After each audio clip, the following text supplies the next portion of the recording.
दोस्तों, हरेंद्र को अब कुछ फलों के बदले जीवन भर का ज्ञान मिल चुका था।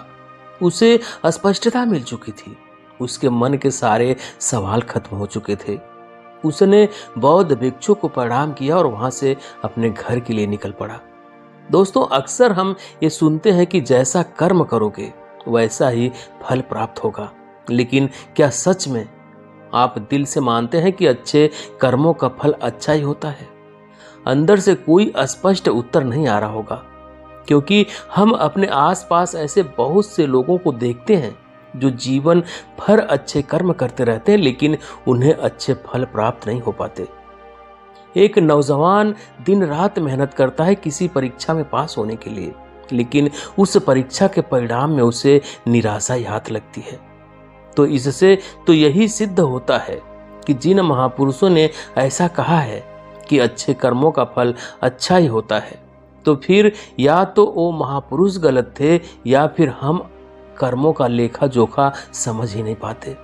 लेकिन आप चिंता ना करें, क्योंकि आज की कहानी सुनने के बाद कर्मों के बारे में आपकी सोच, आपकी दृष्टि बिल्कुल साफ हो जाएगी। बस कहानी को अंत तक जरूर सुने, तभी आप अच्छी तरह से समझ पाएंगे। दोस्तों, बहुत समय पहले की बात है। किसी गांव में हरेंद्र और वीरेंद्र नाम के दो भाई रहते थे। पूरा गांव जानता था कि वो कहने को तो भाई थे, लेकिन भाई जैसा प्रेम उन दोनों में नहीं था। हरेंद्र बड़ा था और वीरेंद्र से वो बहुत तेज और चालाक था। उसने वीरेंद्र के हिस्से में आने वाली खेती बाड़ी की जमीन भी हड़प ली थी। इसीलिए वीरेंद्र के परिवार को बड़े ही कष्ट के दिन झेलने पड़ रहे थे। वीरेंद्र की पत्नी अक्सर बीमार रहती थी और उसके पास उसके इलाज तक के पैसे नहीं थे। लेकिन अपने भाई से विपरीत वीरेंद्र बड़े ही शीतल स्वभाव का इंसान था। वो कभी किसी के साथ बुरा नहीं करता था, लेकिन उसके मन में अक्सर ये सवाल उठता था कि मैं किसी का बुरा नहीं करता, किसी के बारे में बुरा सोचता तक नहीं हूं, तो मेरे साथ ऐसा क्यों होता है? क्यों मेरी पत्नी हमेशा बीमार रहती है? क्यों मेरे पास इतना भी धन नहीं है कि मैं अपना जीवन अच्छे से चला सकूं? क्यों मुझे मेरे कर्मों का फल नहीं मिलता है? और मेरा भाई इतना धूर्त है, इतना चालाक है और वो हमेशा मजे में रहता है। उसे तो कोई परेशानी ही नहीं है। वो सोचने लगा कि शायद बुरे कर्मों का फल अच्छा मिलता है और अच्छे कर्मों का फल अच्छा नहीं मिलता। और धीरे धीरे यह बात उसके मन में घर कर गई। उसी गांव से कुछ दूर एक बौद्ध भिक्षु अपनी कुटिया बनाकर रहते थे। जब भी वो बौद्ध भिक्षु गांव में भिक्षा मांगने के लिए आते तो सबसे एक ही बात कहते कि जो तूने किया वो तेरे हिस्से और जो मैंने किया वो मेरे हिस्से। हरेंद्र इस बात का अर्थ कभी समझ नहीं पाया। एक दिन जब वो गहरी चिंता में डूबा हुआ था तो उसके कानों में यही शब्द पड़े कि जो तूने किया वो तेरे हिस्से और जो मैंने किया वो मेरे हिस्से। जैसे ही ये शब्द हरेंद्र के कानों में पड़े, वो गुस्से से तिलमिला उठा। उसने गुस्से में उस बौद्ध भिक्षु से कहा कि हे गुरुवर, आप हमेशा ही एक बात का रट लगाते रहते हैं जिसका कोई मतलब नहीं है। अगर आपकी बात सत्य होती तो मैं जीवन में अच्छे कर्म करता आया हूं, तो मेरे हिस्से में तो अच्छे ही कर्म होने चाहिए थे, अच्छा ही फल प्राप्त होना चाहिए था। लेकिन मुझे कुछ भी अच्छा फल प्राप्त नहीं हुआ। मेरी पत्नी हमेशा बीमार रहती है और मेरे पास खाने तक के पैसे नहीं होते हैं। बौद्ध भिक्षु ने बड़े ही शांत स्वर में कहा कि ऐसा प्रतीत होता है बेटा कि परिस्थितियों से तुम हार मान चुके हो। कठिन परिस्थितियों ने तुम्हारी सोच पर गहरा असर डाला है। बुरे समय ने तुम्हारी सोच भी बदल कर रख दी है। तुम एक काम करना, आज संध्या समय कुछ फल लेकर मेरे आश्रम में आ जाना, फिर मैं तुम्हें तुम्हारे सारे सवालों का जवाब दे दूंगा। ये कहकर वो बौद्ध भिक्षु अपना भिक्षा पात्र लेकर अगले घर की तरफ निकल जाते हैं। संध्या का समय हुआ और हरेंद्र ने कुछ फल खरीदा और गांव से दूर उस बौद्ध भिक्षु की कुटिया की तरफ निकल पड़ा। जैसे जैसे वो रास्ते पर आगे बढ़ रहा था, उसे अथाह शांति का अनुभव हो रहा था। क्योंकि रास्ता गांव से दूर था, इसलिए उसमें कोई हलचल नहीं थी। बस रास्ते में जगह जगह कुछ लंगूर दिखाई दे रहे थे। हरेंद्र के मन में आया कि वो कुछ फल उन लंगूरों को खिला दे, लेकिन फिर उसने सोचा कि अगर मैं फल लेकर बौद्ध भिक्षु के पास नहीं गया तो मेरे सवालों का जवाब मुझे नहीं मिलेंगे। इसीलिए उन लंगूरों से वो फल बचाता हुआ उस बौद्ध भिक्षु की कुटिया तक पहुंचा। जैसे ही हरेंद्र उस कुटिया में पहुंचा, वैसे ही बौद्ध भिक्षु बोल पड़े कि अगर मन में था ये फल लंगूरों को खिला दूं तो खिला क्यों नहीं दिया। ये सुनकर हरेंद्र आश्चर्यचकित रह गया कि बौद्ध भिक्षु को कैसे पता चला कि उसके मन में लंगूरों को फल खिलाने की इच्छा उठी थी। उसने पूछा कि हे गुरुदेव, आपको कैसे पता कि मैं लंगूरों को फल खिलाना चाहता था। बौद्ध भिक्षु ने बड़े ही शांत स्वर में कहा कि जरूरी यह नहीं है कि मुझे कैसे पता चला। हम तो सन्यासी हैं, सबके मन की बात पढ़ लेते हैं। जरूरी बात यह समझना है कि जिस तरह एक बछड़ा हजारों गायों के बीच अपनी मां को ढूंढ लेता है, उसी प्रकार कर्म अपने कर्ता को ढूंढ लेता है। ये कर्म मेरे हाथों ही होना लिखा था।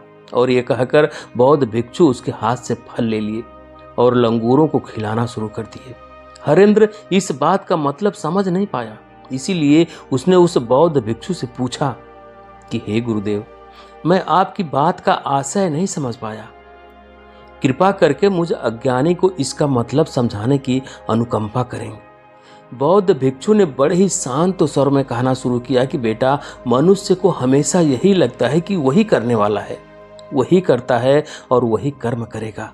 लेकिन समझने की बात यह होती है कि कर्म आपका खुद चुनाव करता है, आप कर्म का चुनाव नहीं करते। अगर आप किसी कर्म करने योग्य हैं तो हजारों लोगों के बीच से अगर आप किसी कर्म करने के योग्य हैं तो हजारों लोगों के बीच में से कर्म आपको अपने आप ढूंढ कर निकाल लेगा।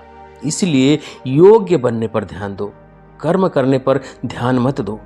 अगर तुम सिर्फ कर्म करने पर ध्यान दोगे तो कभी योग्य बन नहीं पाओगे। योग्य बनने के लिए जिन कर्मों की आवश्यकता होती है, पहले उन छोटे छोटे कर्मों को करना शुरू करो, और जब तुम योग्य बन जाओगे तो बड़ा कर्म या फिर जिस कर्म के लिए तुम बने हुए हो वो कर्म तुम्हारे पास खुद चल कर आएगा। उदाहरण के लिए तुम इन लंगूरों को देखो। इन लंगूरों ने छोटे छोटे कर्म करके पेड़ों पर चढ़ना सीखा, गुलाटियां लगाना सीखा, और इसी प्रकार छोटे छोटे कर्म करते हुए ये मुझ तक पहुंच गए। और मुझ तक पहुंचने के बाद इनके पास इनका खाना खुद ही पहुंच गया। इसीलिए अपनी रोजमर्रा की जिंदगी में छोटे छोटे कर्म करते हुए अपने आप को योग्य बनाते जाओ, और जब तुम योग्य बन जाओगे तो अपने आप बड़ा लक्ष्य तुम्हें प्राप्त हो जाएगा। बौद्ध भिक्षु ने आगे कहना शुरू किया, जो कि बहुत ही जरूरी था। ध्यान लगाकर सुनना। अगर तुम योग्य बनने के लिए कर्म नहीं करोगे तो दूसरे लोगों के कर्म भी तुम्हें प्रभावित करने लगेंगे। उदाहरण के लिए तुम्हारी पत्नी कई दिनों से बीमार है। तुम अक्सर यही सोचते हो कि मुझे किन कर्मों की सजा मिल रही है, लेकिन समझने की बात यह होती है कि तुम्हारी पत्नी बीमार अपने कर्मों की वजह से है, तुम्हारे कर्मों की वजह से नहीं है। तुम्हारे कर्म तो अच्छे हैं, लेकिन क्या पता तुम्हारी पत्नी के कर्म अतीत में अच्छे ना रहे हों, जिसकी वजह से वो बीमार हो गई हो, और तुम्हारी पत्नी के कर्मों की वजह से तुम्हें भी दुख झेलना पड़ रहा है। और इसी प्रकार बहुत से मनुष्य अपने बच्चों की वजह से, अपने परिवार की वजह से, इन सब की वजह से खुद दुख झेल रहे होते हैं। लेकिन जरा सोचो, अगर तुम योग्य होते तो तुम अपनी पत्नी का खुद इलाज करवा पाते, उसकी बीमारी को दूर करवा पाते। और क्या पता अगर तुम योग्य होते तो तुम्हारा किसी दूसरी स्त्री के साथ विवाह होता जो स्वस्थ होती, लेकिन तुम योग्य नहीं थे, इसीलिए तुम अपनी पत्नी की वजह से दुख झेल रहे हो। अगर तुम योग्य बन जाओगे तो दूसरे लोगों के कर्म तुम्हें प्रभावित नहीं कर पाएंगे। बौद्ध भिक्षु ने हरेंद्र से कहा कि याद रखना हरेंद्र, आपको वो नहीं मिलता जो आप चाहते हो, बल्कि वो मिलता है जिसके आप योग्य हो। इसीलिए अपनी योग्यता को बढ़ाने पर काम करो, उसके लिए कर्म करो। कर्म का फल पाने के लिए कभी कर्म मत करो।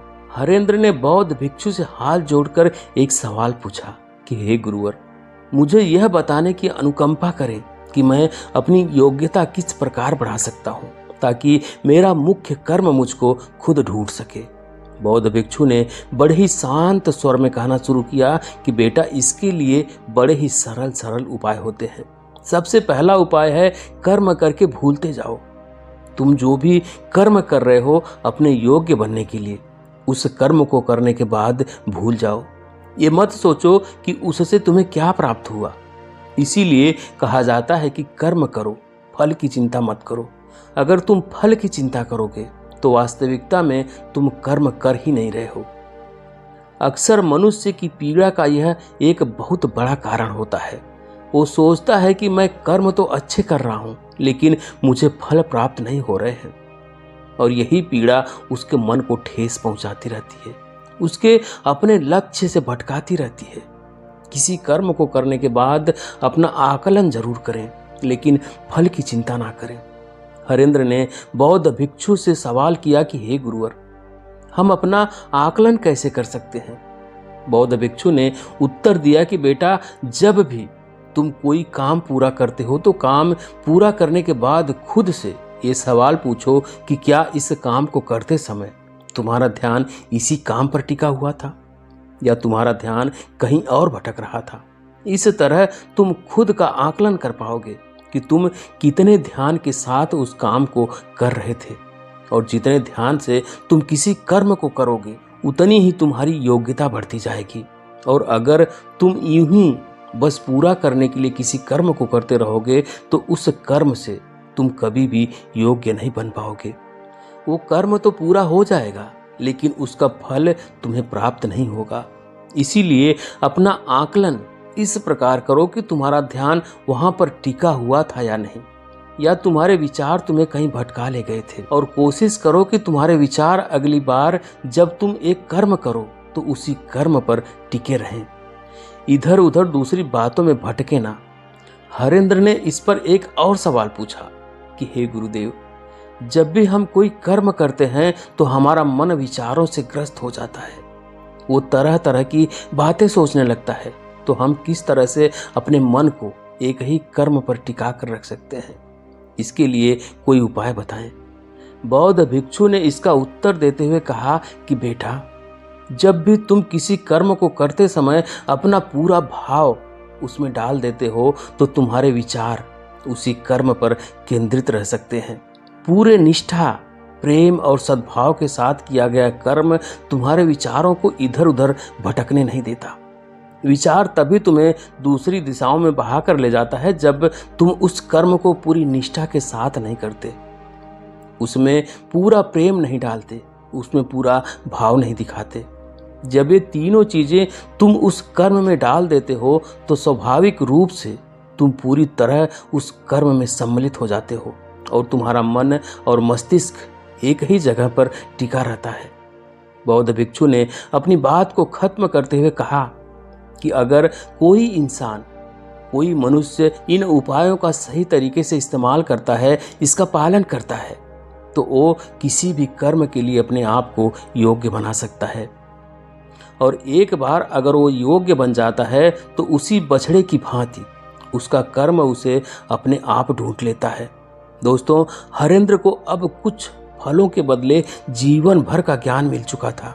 उसे स्पष्टता मिल चुकी थी, उसके मन के सारे सवाल खत्म हो चुके थे। उसने बौद्ध भिक्षु को प्रणाम किया और वहां से अपने घर के लिए निकल पड़ा। तो दोस्तों, ये थी आज की कहानी। आपको कैसी लगी कमेंट करके जरूर बताएं। वीडियो को लाइक करें, शेयर करें, और चैनल पर अभी तक नए हैं, चैनल को सब्सक्राइब नहीं किया तो प्लीज़ चैनल को सब्सक्राइब करें, बेल आइकन भी प्रेस कर लें ताकि आने वाली सभी वीडियो का नोटिफिकेशन सबसे पहले आपको मिले। वीडियो देखने के लिए बहुत बहुत धन्यवाद।